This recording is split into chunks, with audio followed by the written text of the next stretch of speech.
আলাইকুম বন্ধুরা, হাই, আমি রেজিয়া। আমার এই ছোট্ট সংসারে তোমাদের অনেক অনেক ওয়েলকাম জানাচ্ছি। আর তোমরা সবাই কেমন আছো? আশা করি ভালো আছো, আর আমিও ভালো আছি। তো সকালে উঠেছি, বাসন টাসন মাজা হয়ে গেছে, ঘর ঝাড়া হয়ে গেছে, আর চা করে নিলাম।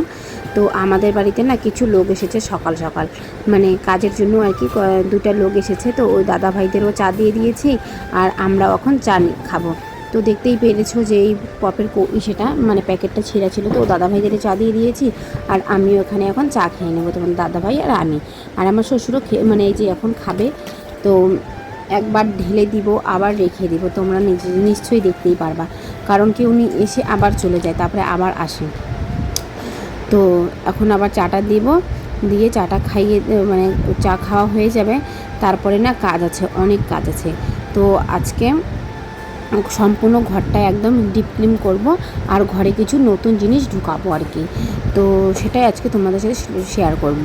আর এদিকে দেখো, পুচকু সোনার খুব অত্যাচার, সকাল সকাল উঠে গিয়েছে আমাদের সাথেই। আর আমরা না সকালে একদম লেট করে উঠেছি, মানে ঘুমই ভাঙে নেই, জানো তো। তো দাদা ভাইরা এসেছিলো, তারপরে আমাদেরকে ডাকলো, তারপরে আমরা ঘুম থেকে উঠলাম আর কি। তো কী জিনিসটা বানাবো তোমরা ব্লগটা দেখতেই থাকো, তোমরা নিশ্চয়ই দেখতেই পারবা যে কী জিনিস, নতুন জিনিসটা হচ্ছে আমাদের ঘরে এখন। আর পুচকুসোনা খেতেই যাচ্ছে না, আর ওকেও খিদে পেয়েছে, তোমার দাদাভাইদেরও খিদে পেয়েছে, সবাইকে খিদে পেয়েছে। সকাল সকাল উঠেছি আর কি, সকালে একটু উঠলে একটু খিদায় বেশিয়ে পায়। আর এদিকে দেখো, তোষক আর একটা কোলবালিশ বানিয়ে নিচ্ছি। আর এদিকে সম্পূর্ণ ঘরের সব বিছানা পাটি সব এগুলো বের করে নিয়েছি, এগুলো রৌদ্রে দিব। আর এদিকে আমি ঘরটা একদম ডিপ ক্লিন করে নেব। আর ঘরে তো নতুন জিনিস আসছেই, তোমাদের বললামই। এই দুইটা জিনিস না আমাদের ঘরে ছিল না। আর এই তোষকটা যে আগের তোষকটা যে ছিল না বন্ধুরা, সেই তোষকটা আগে এখন মানে ওটা, তো আগের যে তোষকটা ছিল না, ওই তোষকটা একদমই ছোট ছিল। তো ওর পিছনে আবার দুইটা খেতা দিয়ে তারপরে ও পাশটাতে আমরা ঘুমিয়েছিলাম, পুচকুসোনার দিক দিয়ে খেতা লাগিয়ে দিয়েছিলাম। তো এখন ভাবলাম যে এখন একটা বড় তোষকই বানাই, এখন দামটাও কম নেবে। কারণ কি এখন গরমের সময়, আর শীতের সময় বানালে না একটু বেশি দামটা নেয়। তো ওর জন্য ভাবলাম কি এখন মানে বানিয়ে নিই, তো একটু কম দামের মধ্যেই বানিয়ে নিয়েছি আর কি। তো দুইটাই বানিয়ে নিয়েছি, একটা কোল বালিশ আর একটা হচ্ছে তোমার বালিশ। আর সম্পূর্ণ ঘরটাও ডিপ ক্লিনও করে নিলাম, ওর ফাঁকে ফাঁকে সম্পূর্ণ ঘর ঝেড়ে নিয়েছি। কারণ কি এত ধুলা হয়েছে না, কয়েকদিন ধরে তো এদিকে খুব ধুলা হচ্ছিল। তো রান্নাঘরটা শুধু ঝেড়েছিলাম, আর এগুলা ঘর ঝাড়া হয় নাই। তো ভেবেছিলাম ঈদের আগে আগে ঝাড়বো, তারপরে ভাবলাম তো এই কাজটা আজকে হয়েই যাচ্ছে, তো এই কাজের মধ্যে আর কি ফাঁকের মধ্যে ঝেড়ে নিই। তো এদিকে দেখো তোষকটা কত সুন্দর হয়েছে, আর কেমন লাগছে তোমাদের অবশ্যই কমেন্ট করে জানাবেন বন্ধুরা। এটা না তোমার হচ্ছে ওই যে জাজিম বলে না, জাজিমের ইসে দিয়ে আর কি বানিয়েছে, তোমার হচ্ছে জাজিমের কাপড়টা দিয়ে বানিয়েছে। আর আগের তোষকটা ওই যেটা ওখানেও রোদ্রে মেলে দিয়েছি, আর ছোটো তোষকটা এই ঘরে এখন ইসে করে আর কি তোমাদের দাদাভাই রোদ্রে দিয়ে ঢুকে সুন্দরভাবে এখন এখানে ঢুকিয়ে নিল আর কি এই ছোটো ঘরে। আর এই বড় তোষকটার মধ্যে এই যে খোল লাগাচ্ছে, খোল লাগিয়ে এখন আর কি ঢুকাবে, দুজনে মিলে ঢুকাচ্ছি। তোরা ঘেমে গেছি একদম, এতটা মানে প্রবলেম হয়।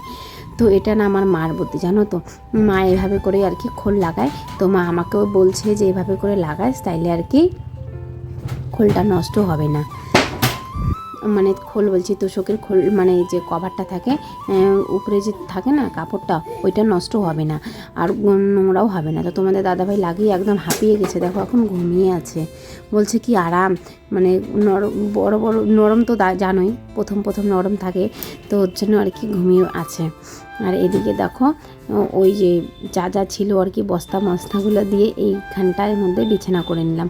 আর আগে তো আমরা এই বিছানাটার মধ্যেই ঘুমিয়েছিলাম, জানো তো বন্ধুরা। কতটা যে কষ্ট করেছি না, সেটা একমাত্র হয়তো আমি আর উপরওয়ালা জানে। তো আগে এতটাই কষ্ট করেছি, সব কাজ, সমস্ত কাজ, ঘর দুয়ার পরিষ্কার করে এখন স্নান করে আসলাম, 3টা বাজে, এখন রান্না বসাবো। তোমাদের দাদাভাই যে কাপড়গুলো ছিল সব কাপড় নিয়ে গেল নদীতে, কাপড়গুলো ধোবে। তো অনেক হেল্প করেছে আমার সাথে আজকে, জানো তো বন্ধুরা, অনেক হেল্প করেছে। এখন কাচড়ার বালতিটা যে ছিল ওগুলো নোংরাগুলো একটু ফেলে নিয়ে দিয়ে আসলো, আমাকে জল ভরিয়ে দিল, আমি স্নান করলাম। অনেক হেল্প করেছে আমার আজকে। আর এদিকে দেখো না টমেটোর গাছটা কীভাবে বেঁধে উপরে রেখে দিয়েছে, এত বুদ্ধি। আর এই খাতাটা আমি সকালেই ধুয়ে মেলে দিয়েছি, কারণ কি বিছানার মধ্যে বিছাবো বলে। তো বিছানার মধ্যে অন্য খাতায় বিছিয়ে দিয়েছি, এখন ওটা বিছাবো পরে। আর শুধু রান্না করলাম শর্টকাটের মধ্যে ডাল আর আলু সিদ্ধ। শর্টকাটের মধ্যে ডাল আর আলু সিদ্ধ করলাম। আর এখন মানে রাত্রেবেলা করব আবার তোমার হচ্ছে কি বলে, রাত্রেবেলা করব হচ্ছে আলু পরোটা। তো রাত্রেবেলা ভাবলাম একটু ভালো কিছু করে খাবো, এখন তো শর্টকাটের মধ্যে একটু পেটটাতে দিতে লাগে, তো ওর জন্য শর্টকাটে ডাল আর আলু সিদ্ধ করে নিলাম। কারণ প্রচুর খিদে পেয়েছে, সারাদিন এগুলো কাজ করার পরে জানোই তো কেমন খিদে পেয়েছে। আর 10টার সময় আমরা ভাত খেয়েছিলাম, যে সেন্টার থেকে ভাতটা দিয়েছিল ওই ভাতটা দুজনে মিলে আর কি সবজি দিয়েছিল, একটু সবজি বাসি সবজি দিয়ে খেয়ে নিয়েছি। ওদিকে পুচকুসোনাকে ঘুম পাঠিয়ে এদিকে আমি চলে আসলাম, এখন আলু পরোটা রান্না করব আর এদিকে আলু ভাজি করব। তো তোমাদের দাদা ভাইও তরকারি নিয়ে আসে মানে রাত্রে আর কি। এদিকে আমি দেখো কী সুন্দর আলু পরোটাগুলো বানিয়ে নিলাম। তো তোমাদের সাথে না আলু পরোটা যে আলুটা মিক্সড করে আর কি ঢুকিয়েছি, ওটা তোমাদের সাথে আমি শেয়ারই করি নাই। তো ভিতরে কিন্তু আলু আছে, আলু পরোটা আজকে রান্না করেছি। তো তোমাদের দাদাভাই সন্ধ্যাবেলায় বলেছিল যে এখন দেখো, এখন তো যেভাবে করে খেয়ে নিলাম আর রাত্রে এখন আলু পরোটা করবা। তাই আমি বলছি ঠিক আছে। আর এত কাজ করে ইচ্ছাও করছিল না করার জন্য, কিন্তু কি করব, আমি বলেছি ওর আদেশটা তো মানতেই লাগে। তো ওর জন্য একটু করেই দিলাম, যে এমনি শরীরটা থাক আর না থাক, দেখ আর না দেখ, তো একটু করে দিলাম। আমার জন্য এত কাজ করলো, এত কষ্ট করলো, তারপরে আবার চলে গেল টোটো নিয়ে দেখো। তা আমি ভাবলাম আমি তো ঘরে বসে এত কষ্ট করবো, আর ও তো বাইরে যাওয়া কষ্ট করবে, তো ওর কষ্টটাও তো আমাকে বুঝতে লাগে। তো খেতে ইচ্ছে করছে, আমারও একটু ইচ্ছে করেছিল, তো দুজনের ইচ্ছে মিলে আজকে পরোটা করলাম, আলু পরোটা আর ভাজি। তো তোমাদের দাদাভাই বলছে তুমি তরকারি রান্না করছো? আমি বললাম হ্যাঁ, আলু ভাজি করেছি। তো বলছে কেন করেছো? আমি তো তরকারি নিয়ে এসেছি। আমি বলছি কেন নিয়ে আসছো তুমি? তো আবার তরকারি নিয়ে এসেছে, তারপরে আলু ভাজি দিয়ে আর ওই তরকারিতে মিলে একটু খেয়ে নিয়েছি আজকে। আর তোমাদের দাদাভাইও আসলো এখনই। তো প্রথমে তো বলেছিল কি দুজনে মিলে একসাথে রান্না করব, আর এসে তারপরে তো না হলোই না, কিভাবে আর একসাথে হবে। তো বলেছিল যে দুজনে মিলে একসাথে রান্নাটা করে নেবো, তাহলে তাড়াতাড়ি হবে। পুচকুসোনা ঘুমাচ্ছিল না, ফোন করে বলেছিলাম। তারপরে এখন দেখলাম ওকে ঘুম পাঠিয়ে আমি রান্না করে নিচ্ছি, আর আসলোই এত লেট করে, তো ভাবলাম কি না থাক, আমি তাহলে রান্নাটা করে নিই, একা হাতে তাড়াতাড়ি করে নিব, তাহলে তাড়াতাড়ি হবে, আর তাড়াতাড়ি খাওয়া দাওয়া করে ঘুমিয়ে পড়বো। আর খুব পুচকুসোনাটা যত বড় হচ্ছে না, অত মানে খুব কষ্ট হচ্ছে আমার কাজ করতে, জানো তো। কোনো সময় তো তোমাদের দাদাভাইকে বলছি যে আমি বাড়ি চলে যাব, কারণ কি ধরার লোক নাই না, খুব অসুবিধা হয় এখানে আমার। তো কী করব, আমি আবার বাড়ি গেলে তোমাদের দাদাভাইয়ের খাওয়া দাওয়ার একটু প্রবলেম হয়ে যাবে, ওর জন্য আর কি যেতেও ইচ্ছাও করছিল না। তো তোমাদের দাদাভাই বলছে তুমি ওখানে বাড়ি গেলে তোমার পুচকুসোনারও শরীর খারাপ হয়ে যায়, আমারও শরীর খারাপ হয়ে যায়। সত্যি কথা, ওখানে গেলে না বন্ধুরা, এখন আমাদের জানি কেন মানে জলটা ঠান্ডা না কি, শরীরটা খুব অসুস্থ হয়ে যায়। তোমরা তো জানো বাড়ির থেকে আসার পরে না আমরা মানে খুব শরীরটা আমার অসুস্থ হয়ে যায়, ছেলেরও অসুস্থ হয়ে যায়। ওর জন্য তোমাদের দাদাই বলছে কি যেতে হবে না, থাক তুমি বাড়িতেই থাকো, কষ্ট করে হবে, একবেলা খাবো তো একবেলা খাবো না, যেমনভাবে থাকবো ওরকম করে খাবো, কিন্তু এখানেই থাক, যেতে হবে না। তো এইভাবে করে চলছে। আর দেখো না একটু মানে মাংস নিয়ে এসছে গিলে মিটে, তোমাদের দাদা ভাইয়ের এত পছন্দ, আর আমার শ্বশুরও খুব পছন্দ। তো আমার শ্বশুরের জন্য এখন খাওয়াটা রেডি করে বের করে নিচ্ছি আর কি, গরম গরম বানাচ্ছি, আর উনি মানে খাবে এখন। আর আমরা এদিকে আবার রান্না করছি আর কি। এদিকে তোমাদের এখন দাদা ভাই বসে পড়লো, এদিকে পুচকুসোনা ওঠা ভাব, ওকে আবার ঘুম পাঠিয়ে দিয়ে আমি আসলাম আর কি। তো ভাবলাম এখন গেটটার মধ্যে তালা দিয়ে দিই, রুটি আমাদের পরোটা হয়ে গেছে, তো আমি করলাম, আর অল্প কয়েকটা ছিল তোমাদের দাদাভাই করলো। আর এদিকে এখন তালাটা দিয়ে গেছে, কুত্তাগুলোর কি অত্যাচার, কুত্তাগুলো বেড়া ফাঁক করে ঢুকতে চাই ভেতরে, জানো তো। আগেও তো ঢুকছেই, খুব অসুবিধাটা এখানে করে রেখেছিল কুত্তাগুলা, তারপরে পটি উটি করে রেখেছিল, এখন তো আর ঢুকতে পারে না। তো গেটটা তালা দিয়ে দিলাম, এখন আমাদেরও খাবারটা বের করে নেব, অনেক রাত্রি হয়ে গেছে, এখন আমরাও খাওয়া দাওয়াটা করে নেব আর কি। আর খুব সুন্দর হয়েছে সত্যি কথা বলতে। পুচকুসোনা ঘুমিয়েছে, ভালো লাগছে না, ও থাকলে একটু দুষ্টামি করতো আর ওকে একটু খাইয়ে দিতাম, কিন্তু ওকে খাইয়ে দিয়ে তো আগেই ঘুম পাঠিয়ে দিয়েছে। এখন দুজনে মিলে আমরা খাওয়া দাওয়াটা করব। তো এখন খাওয়া দাওয়াটা করব, আর পুচকুসোনা দেখো না ঘরটার কি অবস্থা করে রেখেছে। তো আমাকে বলছে তুমি ক্যামেরা লাগাতে আমার খাওয়াই হয়ে যাবে।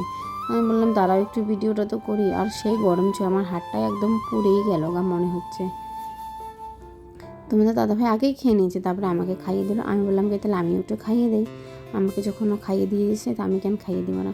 আর আমরা বেশিরভাগ দুজনকে খাইয়ে দিয়েই খাই, এটা আমি তোমরা ব্লগে দেখো আর চাহে নাই দেখো, যেটা সত্যি কথা, আমরা বেশিরভাগ মানে খাইয়ে দিই দুজনে, তারপরে খাই আর কি।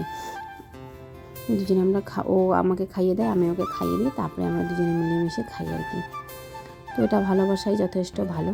দোয়া করবা যেন এভাবেই থাকে। আর আমাদের 10 বছরের ভালোবাসা, জানেন তো বন্ধুরা, 10 বছর ভালোবেসে তারপরে আমরা বিয়ে করেছি 4 বছরের মাথায়। এখন আমাদের সংসারই হচ্ছে 4 বছর, তার মানে 14 বছর ধরে আমরা লাভ করছি। আর এদিকে পুচকুসোনাকে দেখছি বারবার উঠে না যায়, তো তোমাদের দাদাই বলছে দেখো উঠে যাবে নাকি, মশারিটা আমি না উল্টা লাগিয়েছি, ওটা নিয়ে হাসাহাসি করছে। আমার না মশারি লাগাতে এত বিরক্ত লাগে, আমি না লাগাইতেই পারি না, জানো তো বন্ধুরা, এটা আমার দিয়ে হয় না। পরে তোমাদের দাদাভাই আবার ঠিক করবে মশারিটা। খাওয়া দাওয়া তো হচ্ছেই, তো ভিডিওটা আমি এখানেই শেষ করছি। যদি ভালো লাগে লাইক, শেয়ার অ্যান্ড সাবস্ক্রাইব করে আমার পাশে এভাবেই থেকো, আমাকে একটু সাপোর্ট করে বাড়ির সকলে কিনে ভালো থেকো, সুস্থ থেকো। আজকের জন্য গুড নাইট। কালকে আর একটা নতুন ব্লগ নিয়ে আসবো।